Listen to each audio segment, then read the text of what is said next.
Let's just start with a huge, high-stakes question, shall we? Is America, when you look at the whole picture, a force for good in the world? And maybe even more to the point for what we're about to talk about, is it actually important for the world that America, and the values it stands for, succeed? Okay, so let's dive right in. We're going to unpack this big idea called American Dynamism. And it's not just some buzzword. It's really a movement that's all about consciously rebuilding the country's core strengths to take on its biggest, toughest challenges. We're talking everything from national security to making things at home again. So to really get why this is such a big deal now, we've got to rewind the clock a bit. You know, there was a time, and it really wasn't that long ago, when Silicon Valley and the U.S. national mission were, totally in sync. But over a few decades, they just drifted apart. And that drift turned into what you could only call a great divorce. For decades, everyone was pretty much on the same page. But as you can see here, a series of cultural shifts kicked off what the sources call a de-evolutionary spiral. In the 70s, after Vietnam, working on military tech started to be seen as, well, not a good thing. That gap just got wider and wider through the post-Iraq years, and it hit rock bottom in the late 2010s. The culture of Silicon Valley, which was all about building social apps, felt like it was on a different planet from the serious, real-world problems Washington was trying to solve. And that disconnect, it reached a boiling point with something called the Google Maven project. The company landed a government contract to use its AI for drone tech, but a massive employee revolt forced Google to back out. It sent a super clear message. Working on national defense had become straight-up toxic inside big tech. And this quote right here just nails the dynamic that was going on. The arguments against this kind of work were often, as the source material says, driven more by emotion than by facts. There's this one story that says it all.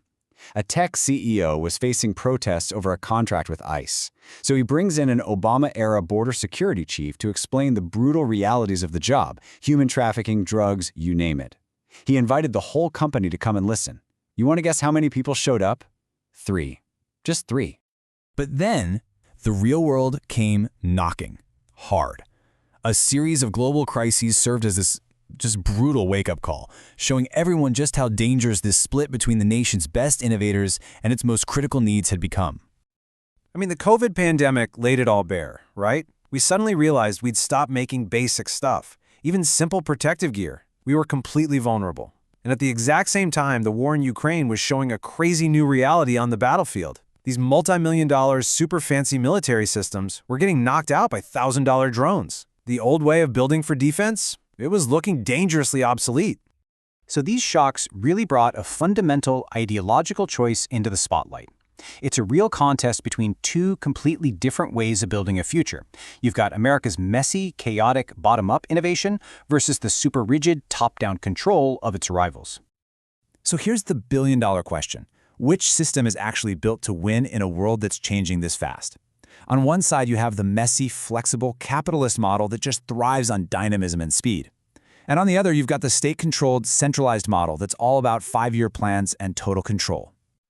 And hey, just in case you're wondering about the origins of that top-down model, the sources point out that the whole 5-year plan thing, that was literally a creation of the Soviet Union. It's a system designed for a world that doesn't exist anymore, but it's still the playbook for America's rivals. And the real irony? The sources say parts of America's own government buying process started to look a lot like that slow, rigid system. And this brings us right to the heart of the American dynamism argument. The answer isn't to copy the other guy's playbook and try to beat them at their own game. No. The answer is to double down on what makes America unique: its creativity, its entrepreneurial chaos, and its unstoppable drive to innovate. To win, America needs to become more like itself. Okay, so that's the big idea. But how do you actually turn that philosophy into a real strategy? This isn't just wishful thinking. It's a deliberate plan to rebuild that broken alliance between the country's best builders and its national mission. So here it is, the official definition. American dynamism is the movement to fund and support the builders. We're talking engineers, entrepreneurs, the people who make real stuff, who are taking on the nation's hardest problems in the physical world. It's about solving real-world challenges that actually matter. The strategy really boils down to 3 big moves. First, you have to redefine what national security even means. It's not just about missiles anymore. It's about energy, supply chains, the whole shebang. Second, you gotta fix the broken, super slow government buying process to favor speed and innovation. And third, and this might be the most important, you have to rebuild the culture to make it cool again for the smartest people to want to work on these huge national problems. All right, so this all sounds great in theory, but what does it look like on the ground? Well, this isn't just an idea anymore. The money is already flowing to a new wave of companies that live and breathe this stuff. Now, what's so cool here is just how broad this idea is. In defense, you've got companies like Enduro building cheaper, mass-produced autonomous systems. The key word here is attributable, which means they're actually designed to be lost in a fight without breaking the bank. That completely flips the economics of war. In public safety, Flock Safety is using AI to help police departments that are short-staffed. In education, Odyssey is building financial tools for education savings accounts, giving parents public money for different schooling choices. And in space, companies like Apex are building satellite hardware at insane speeds, because the next war might actually happen in space. And when America's dynamic capitalist engine really gets going, the results are just undeniable. The sources point to this incredible fact. 25 years ago, only 3 of the world's 10 biggest companies were American tech companies. Today, that number is 9. That's the power of this model when you just let it run. Which brings us to this final thought. The real choice here, as the sources lay it out, is between messy, decentralized freedom and rigid, top-down control.